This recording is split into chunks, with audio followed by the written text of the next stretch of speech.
पुरानी यादें और वापसी। मेरा नाम समीर है। मैं दिल्ली में एक एमएनसी में काम करता था। जीवन बस घर से ऑफिस और ऑफिस से घर तक सीमित होकर रह गया था। ऐसे में एक दिन मेरे बचपन के जिगरी यार विक्रम का फोन आया। विक्रम और मैं स्कूल के समय से दोस्त थे। हम दोनों एक ही गांव के थे, लेकिन पढ़ाई और नौकरी के चक्कर में मैं शहर आ गया था और विक्रम गांव में ही अपने पुश्तैनी काम को संभाल रहा था।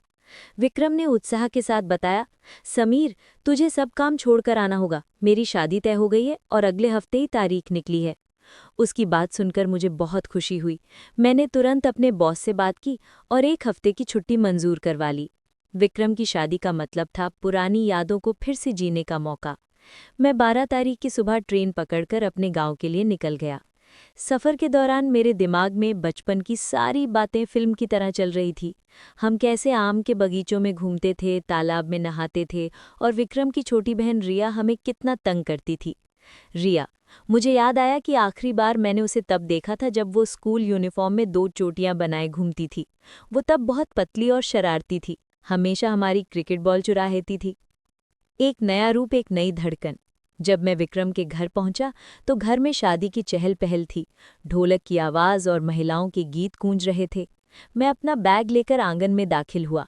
विक्रम दौड़कर आया और मुझे गले लगा लिया। सालों बाद मिलकर हम दोनों भावुक हो गए। तभी पीछे से एक आवाज़ आई, अरे समीर भैया आए हैं।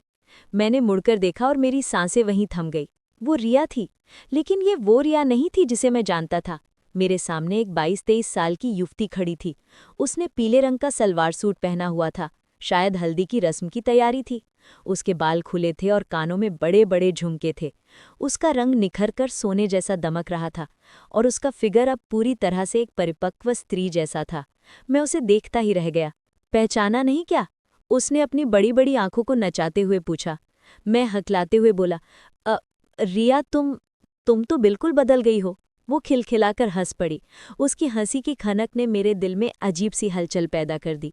विक्रम ने कहा, चल तू हाथ मुंह धो ले, रिया तेरे लिए चाय नाश्ता लगाती है। नज़दीकियां और अनकही बातें। अगले 2 दिन घर में बहुत काम था। विक्रम तो दूल्हा था, इसलिए उसे रस्मों में बैठना पड़ता था। घर के बाहर के कामों की जिम्मेदारी मेरे और रिया के ऊपर आ गई।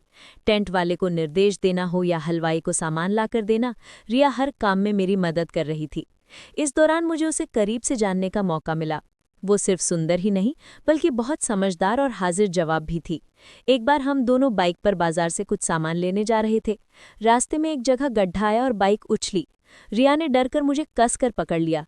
उसकी शरीर का स्पर्श मेरी पीठ पर हुआ तो मेरे बदन में बिजली सी दौड़ गई। वो खुशबू जो शायद उसके बालों के तेल या इत्र की थी, मुझे मदहोश कर रही थी। उसने तुरंत खुद को संभाला, लेकिन उस एक पर ने हमारे बीच की झिझक को कम कर दिया था। शादी से 2 दिन पहले संगीत का प्रोग्राम था। छत पर सब नाच गा रहे थे। मैंने देखा कि रिया ने लाल रंग का लहंगा पहना है। वो बला की खूबसूरत लग रही थी। जब वो नाच रही थी तो उसकी कमर की लचक देखकर वहां मौजूद हर लड़के की नज़र उसी पर थी। मुझे अजीब सी जलन महसूस हुई। मैं नहीं चाहता था कि कोई और उसे उस नज़र से देखे। नाचते नाचते उसकी नज़र मुझसे मिली। उसने मुझे भी खींचकर डांस फ्लोर पर बुला लिया। आइए ना, शर्मा क्यों रहे हैं? उसने मेरे कान के पास आकर कहा। उसकी गर्म सांसें मेरे कान से टकराईं और मेरा दिल जोर जोर से धड़कने लगा। हमने साथ में डांस किया। एक स्टेप में जब मैंने उसकी कमर पर हाथ रखा तो उसने मेरी आंखों में देखा। उस पल ऐसा लगा जैसे हम दोनों के बीच सब कुछ रुक गया हो। वो आईना और खुला दरवाज़ा। अगली शाम मेहंदी की रस्म थी। घर में मेहमान बहुत ज्यादा थे, इसलिए बाथरूम और कमरों की कमी पड़ रही थी। मुझे प्यास लगी तो मैं पानी की बोतल लेने अंदर वाले कमरे की तरफ गया, जो अब गेस्ट रूम बना दिया गया था। मुझे लगा वहां कोई नहीं है। दरवाज़ा हल्का सा भिड़ा हुआ था। जैसे ही मैंने धक्का दिया, अंदर का नज़ारा देखकर मेरे कदम जम गए। रिया वहां खड़ी थी। वो अपनी मेहंदी सूखने का इंतजार कर रही थी और साथ ही अपनी चोली की डोरी ठीक करने की कोशिश कर रही थी, जो शायद खुल गई थी। उसकी पीठ मेरी तरफ थी। आईने में मैंने उसका चेहरा देखा।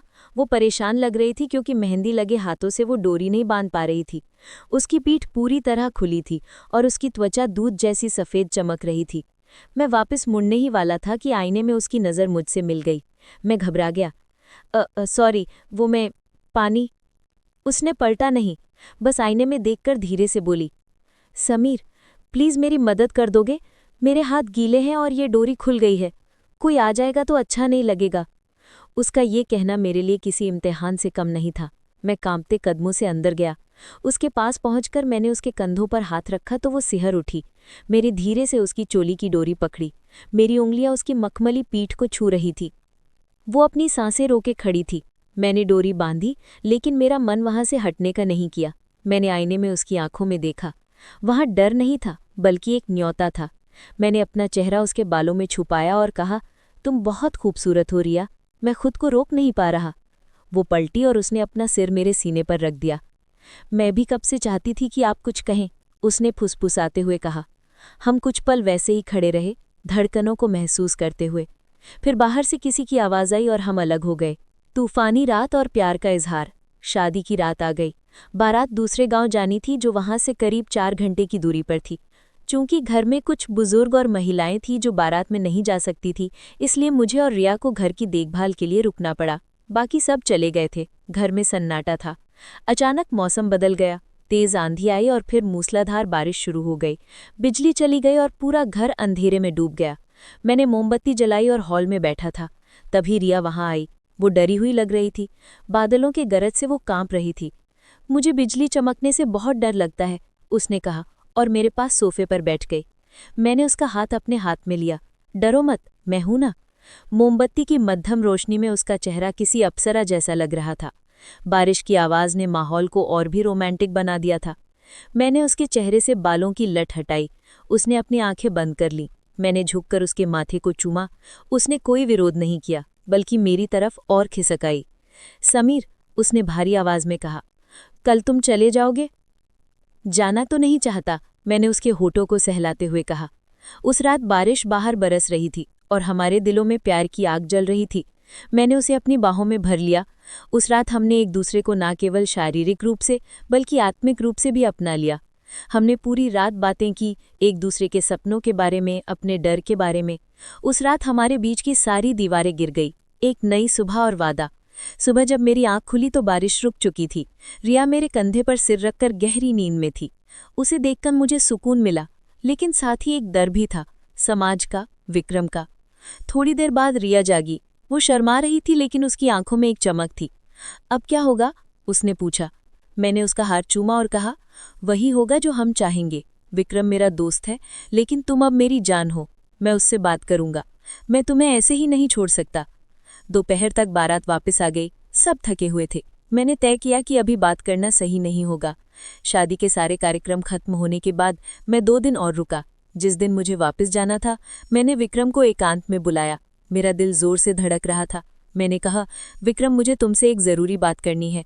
मैं रिया को पसंद करता हूँ और वो भी मुझे चाहती है। मैं उससे शादी करना चाहता हूँ। विक्रम पहले तो चुप रहा। उसके चेहरे के भाव पढ़ना मुश्किल था। फिर अचानक वो मुस्कुराया और मेरे कंधे पर मुक्का मारा। साले, मैं तो कब से सोच रहा था कि काश तू मेरा जीजा बन जाए। मुझे तुझसे बेहतर लड़का रिया के लिए मिल ही नहीं सकता। मेरी खुशी का ठिकाना नहीं रहा। मैंने मुड़कर देखा तो रिया दरवाजे के पीछे खड़ी सब सुन रही थी। उसकी आंखों में खुशी के आंसू थे। निष्कर्ष, आज उस बात को 3 साल हो चुके हैं।